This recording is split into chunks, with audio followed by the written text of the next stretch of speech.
Merci Madame la Présidente. Alors, comme les deux collègues, je souhaitais que cet article 3 soit supprimé. En effet, il permet la mise en œuvre des systèmes dédiés à l'épidémie de Covid jusqu'au 1er avril 2021. Cette modification permet ainsi de prolonger pour la même durée la conservation de certaines données pseudo-anonymisées collectées dans les systèmes à des fins de surveillance et de recherche sur le virus. Et nous avions déjà souligné le risque que présentait ce type de fichier. Alors, répéter encore et encore les raisons pour lesquelles nous sommes contre ce type de fichier ne suffit plus, malheureusement. Pire, désormais, ce système pourrait recueillir de nouvelles catégories de données, et notamment celles issues de tests autres que ceux de biologie médicale.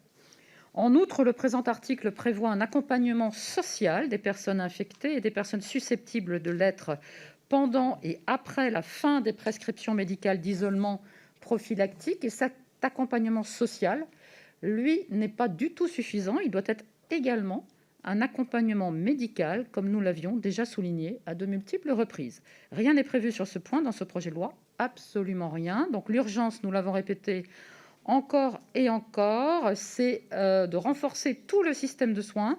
Pour ces raisons, nous proposons donc la suppression de cet article 3. Je vous remercie. Je vous remercie. Monsieur le rapporteur, votre avis sur ces amendements de suppression? C'est concurrence à Cécile Intermédiaire. Oui, oui, bien sûr. Voilà, donc nous arrivons au suivi des suppressions d'articles, article numéro 3. Nous avons déjà eu ces débats lors de la création des systèmes d'information SIDEP et Contact Covid et à l'occasion des différents textes visant à en prolonger l'application. Je rappellerai que ces systèmes d'information sont déterminants pour assurer la stratégie tester, tracer et isoler. Tous les tests réalisés et leurs résultats sont renseignés dans le SIDEP et chaque personne contaminée ou cas contact fait l'objet d'une fiche individuelle dans Contact Covid qui permet d'assurer son accompagnement dans le parcours de soins.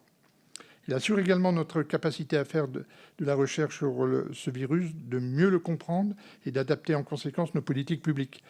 Le Conseil scientifique considère que ces outils sont d'une extrême importance dans la lutte et la connaissance de l'épidémie.